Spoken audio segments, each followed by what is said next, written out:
पिछले वेतन आयोग कब बने? पांचवा वेतन आयोग ये अप्रैल 1994 में गठित हुआ था। रिपोर्ट जनवरी 1997 में सरकार को सौंपी गई।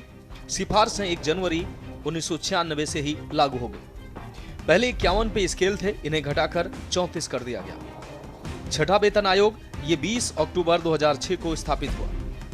रिपोर्ट मार्च 2008 में तैयार होकर सरकार के पास पहुंची।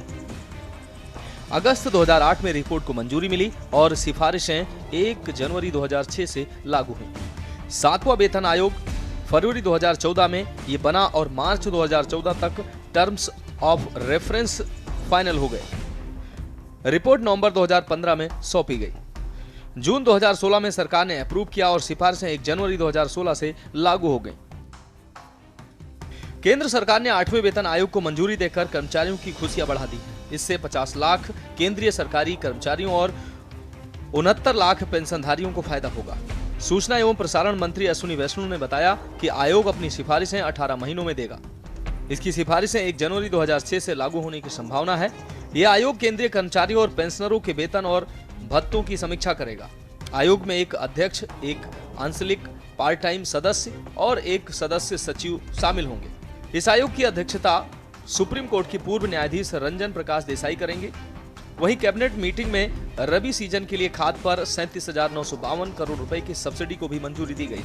सरकार का कहना है कि इससे किसानों को सस्ती दरों पर उर्वरक उपलब्ध होंगे। 8वें वेतन आयोग में कितनी बढ़ सकती है सैलरी? बेसिक सैलरी में कितनी बढ़ोतरी होगी? ये फिटमेंट फैक्टर और डीए मर्जर पर निर्भर करता है। 7वें वेतन आयोग में फिटमेंट फैक्टर 2.57 था, 8वें में ये 2.46 हो सकता है। हर वेतन आयोग में डीए 0 से शुरू होता है।